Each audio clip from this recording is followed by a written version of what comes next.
Alright, so I'm here to react to the episode 1 breakdown of Moon Knight by Mr. Erik Voss himself. This thing is like 24 minutes long. Surprised the heck out of me. Like, it must be like all like actual like Egyptian mythology and stuff, because I don't think there's that much that ties into the Marvel stuff. I guess we're about to find out. 1, 2, 3.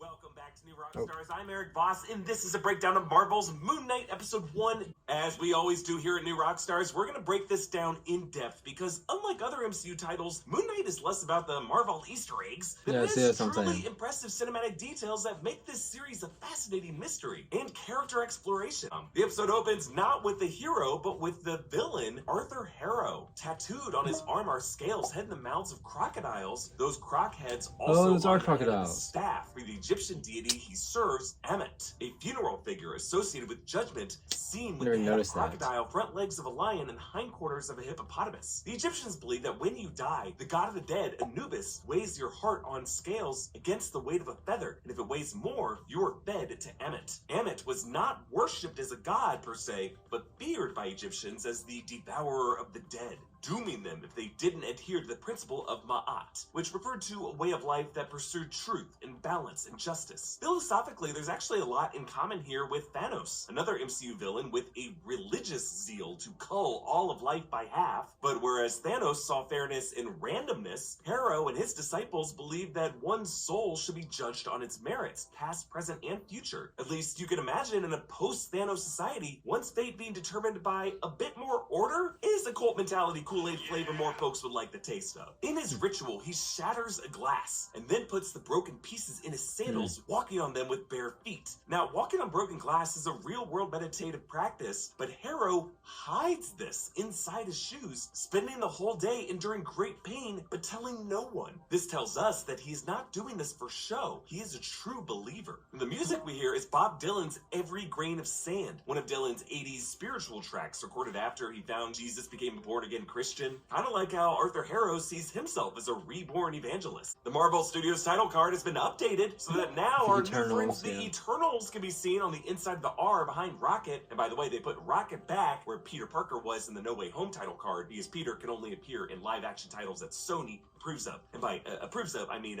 get some money to pay for their poopy vampire movies. And suddenly the music changes from Bob Dylan to Engelbert Humperdinck's A Man Without Love, which is about a man who wakes up every day realizing he's alone. The first line actually juxtaposes Stephen's inability to remember his past love, Layla, and the third line reflects how Moonlight now shows him the way via his new soulmate, one that he is not yet aware of, Khonshu, the Egyptian moon deity. And we meet Stephen Grant. Now, in the comics, Stephen Grant is actually the second identity of Mark Spector. Mark is really the main figure, the mercenary that we start with, and Stephen is a new identity he adopts, that of an elite billionaire. But I assume this series changed Stephen to this awkward museum employee to avoid the Batman Bruce Wayne comparisons, because when Moon Knight first came out in the Marvel comics, a lot of people considered him Marvel's Batman. Now, behind Stephen's bed as he awakes are a number of texts on world history and architecture, ancient Egypt, etc. These books hovering over his head as he sleeps reflect how his dreams, or what he thinks are his dreams, take him back to that world. Now, in the foreground, you can see his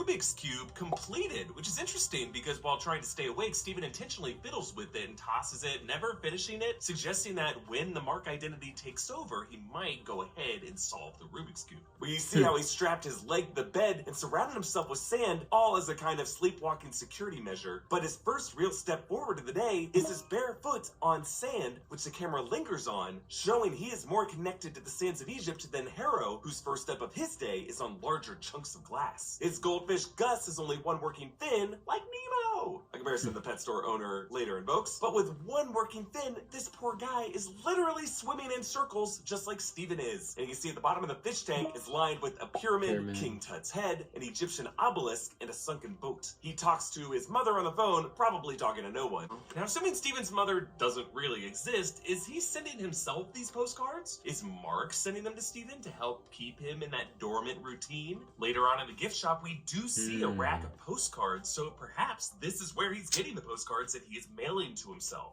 He says goodbye to his mom by saying, Anyway, sorry I missed you, Mum. Laters, Gators. Laters, Gators. Yes, crocodiles are different from alligators. We talked about this in Loki. But it will be later that he faces this taxonomic order of reptiles. But also, this all How have I not poses the noticed that those question, are crocodiles if Stephen in that Grant cane? is just another identity of Mark Spector, who does Stephen think he is talking on the phone to? Is he just leaving voicemails with a random number? Is there a voice inbox that Mark Spector set up to help Stephen along with this charade? It's just interesting how all of Stephen's closest relationships are people who cannot talk back to him, like the street performer Crawley. Now, behind that bus is a building marked Atlantis Island, maybe a nod to Marvel's Atlantis, home of Namor, or maybe just another building called Atlantis. They actually shot all of the London exteriors in Budapest. So later, when we see what's supposed to be London's National Museum of Art, the architecture is actually that of Budapest's Museum of Fine Arts. They used VFX to swap out the Hungarian for English. And this museum is first shown in the reflection of a puddle that Stephen steps through. Reflections and mirrored surfaces are a recurring motif in this series, all a way of showing how Stephen connects with his other identities. Stephen catches a girl stuffing her gum in a mini pyramid of Giza. It's not like there's anything in there. Yeah, maybe not. Yeah, there's something in there. I thought about this too. Took watch there be some. A line foreshadowing in two ways. Of course, the wicked jackal that Stephen will flee in this museum later, but also trailer footage suggests that Stephen or Mark will explore the Great Pyramids of Giza, and they might find something inside of them. Also, something wicked is a quote from Shakespeare's Macbeth, the witches who say, "By the pricking of my tomes, something wicked this way comes." In the play, the witches are foreseeing a monster of their own making, Macbeth, just like how for Stephen, the hero of this story, the monster is currently inside of him. He explains the Egyptian burial ritual and how their hearts were judged, and the girl responds with, And did it suck for you? Getting rejected from the field of reeds? Well, that don't make sense, because I'm not dead, am I? Stevie. Am I? Yeah, I love that second, am I? That Oscar Isaac sneaks in, showing how this girl triggered his recent lapses with reality. Even now, he doesn't know if he's alive or dead. Also, weird question for that girl to ask. I don't trust that kid. Later, while doing inventory with Donna, Mephisto. he hands her the stuffed hippos, then moves to a box containing the stuffed lions and the stuffed crocodiles. Together, these three are the anatomical components of Emmett. He points to a flaw on the poster. The Ennead? You know, like the super group of Egyptian gods, you know, you got Horus, Osiris, Tefnut, Shu. Stop. There's been a major blunder because they've got 7 gods here and the Ennead has 9. Now, he is correct that the Ennead of Egyptian mythology has 9 members. The sun god Atum, his children Shu and Tefnut, their children Geb and Nut, and then their children Osiris, Isis, and Set and Nephthys. And then sometimes the Ennead includes Horus, son of Osiris and Isis. But this poster also lists Hathor, the sky goddess, who is not usually listed among the Ennead, despite being a very important deity who, we should note, mates with Khonshu, the moon deity, to enable creation. But based on promo material, we will likely see the 9 members of the Ennead and their human avatars later this season. Stephen chats with this gold-painted street performer, listed in the credits as Crawley. Now in the comics, Bertrand Crawley is a homeless man in New York who serves as an informant to Moon Knight. He walks around posing as a British aristocrat. We get another awesome puddle mirror here as Stephen says goodbye to Crawley. What we initially think is right side up is actually upside down when a leaf drops on the puddle on the top half of the frame. As Stephen tries to stay awake, in his textbook there's a mention of the Great Rift, gods turn away from man, which feels like it's setting up this show's mythology with Khonshu and the 9 Ennead members' relationship to mankind. We're essentially adding a new layer to the MCU plan of implying all gods of human society from the history we know are interwoven with the Marvel mythology, as we saw with the Asgardians' connections with Norse mythology and the Eternals' connections with all other forms of mythology. We have yet to see how the Christian religion ties into all of that, but my friends, Mephisto is coming.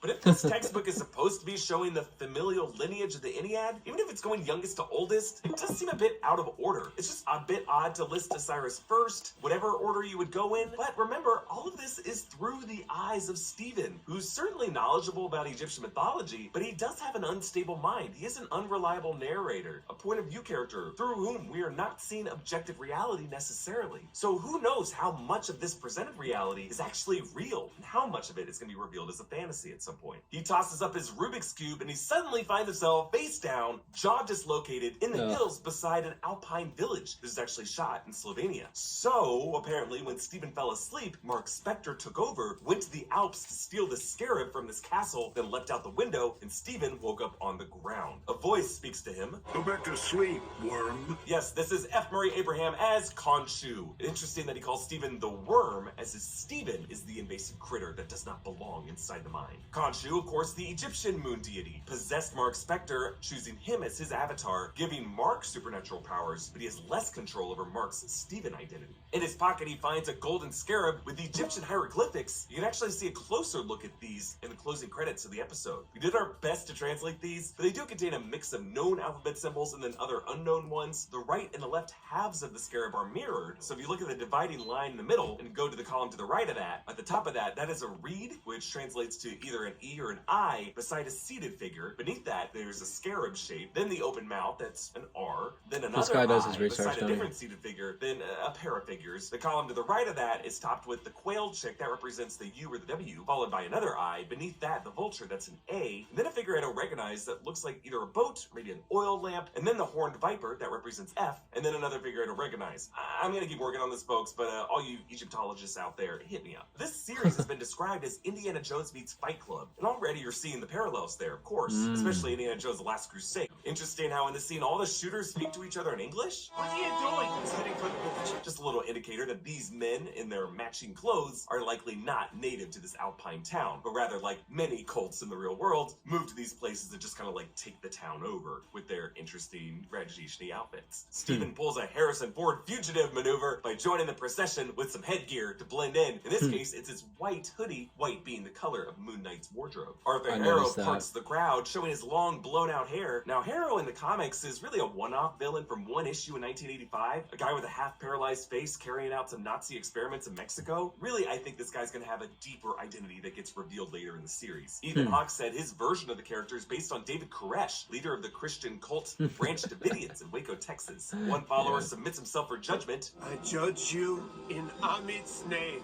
with but a fraction of her power. The tattoo scales sync with the swinging of the staff, which turn green to signal a balanced soul. Meanwhile, the old woman, the tattoo turns red, with one scale having a larger pile weighing it down. I've been good my entire life. I believe you. Let the scales see everything.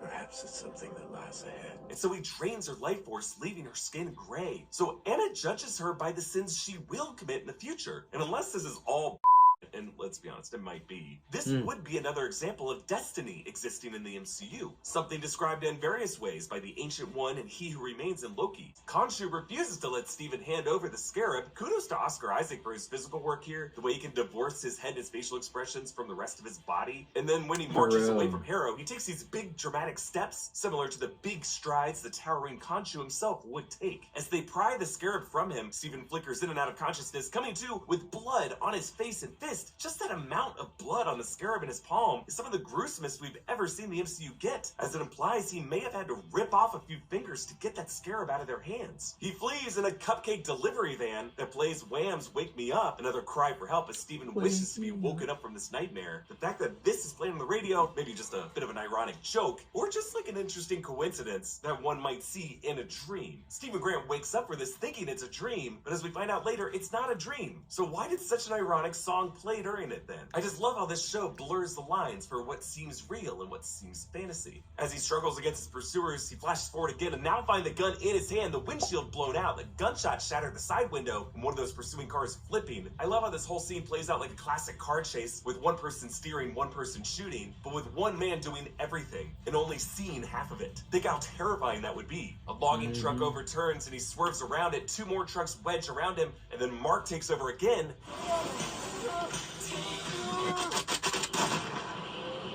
Going backwards. Yeah, I like how on the transition out of it, you hear the gunshot, as if the gunshot is what woke Steven up. The gunshot that probably shot the driver of that sedan. But before the logs crush him, Steven wakes up, he thinks, back home. Presumably, Mark was able to get out of that somehow, made his way back to the UK, back into the apartment, back into bed. And a shot from behind proves this, showing Steven with reflections on either side of him, proving his truly split identity. Yet his leg harness, the sand ring, the door tape, all seemingly undisturbed. But think about it, if it was another identity taking over, not him sleepwalking, Mark would have been fully capable of avoiding the sand, replacing the tape himself. It's a huge pile of crumbled tape in that trash can. I highly doubt Steven counted all the wads. But Gus now has a second fully functioning fin. As indicated by the pet store clerk, Mark during that lapse period must have replaced the goldfish, kind of like parents who replace kids' goldfish when the fish die and they hope the kids don't notice. Steven realizes he missed his date at the steak restaurant because it's Sunday, not Friday. But obviously Steven is a vegan and Mark was the meat eater who picked this steakhouse to begin with. He finds some scratches on his apartment floor for where the table was dragged over to access the hidden crawl space, and on the cell phone that he finds, all the calls are to Layla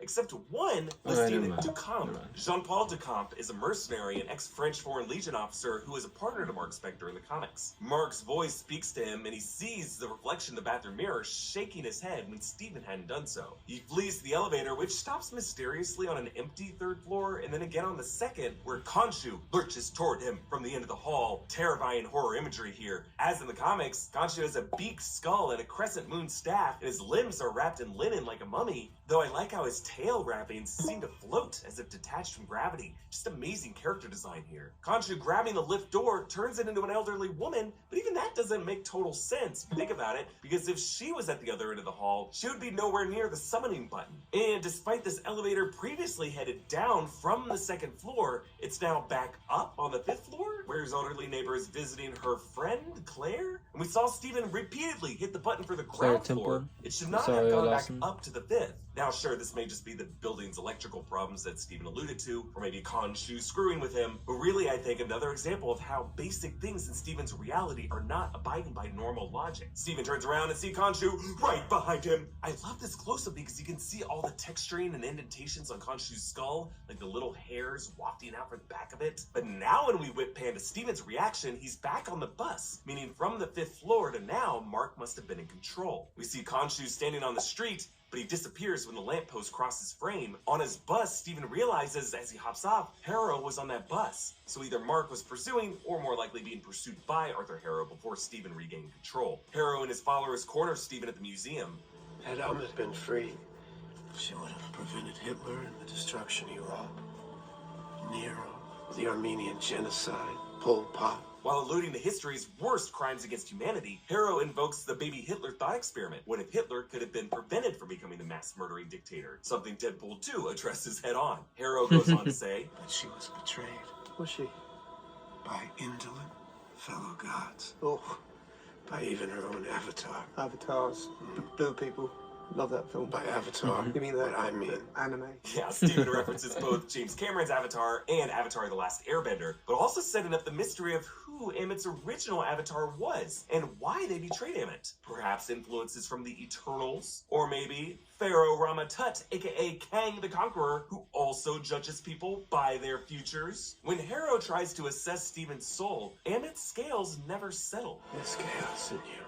That's because Steven has a completely different moral alignment than Mark does. And the destiny of this total individual is really a complete variable depending on whoever is taking control. Now, would that mean that anyone with dissociative identity disorder that Harrow assessed would get the same result? Maybe, but I really think Steven and Mark's condition is amplified by Khonshu's possession, making him uniquely impossible to judge. That night as the museum closes, the crescent moon glimmers overhead, foretelling this as the night Moon Knight will finally rise. Steven passes his reflections, and the two others remain in the glass. Mark turning back to see what is stalking Steven, in this case the jackal that moves in the foreground, a jackal released by Arthur Harrow to recover the scarab. Steven flees into the largest and nicest public museum bathroom I've ever seen. Steven, I could save us. I love how for all of this we stay in one take, transitioning through whip pans but staying in Steven's point of view. At first the Mark reflection turns to face him while all the other infinite Steven reflections match Steven's movement, but after Steven turns to look at the door and then back to Mark, now only the Mark reflection is there in the mirror. So there may be other infinite identities in this mind, but Mark has the full attention right now. And then the music cuts out as he says, You're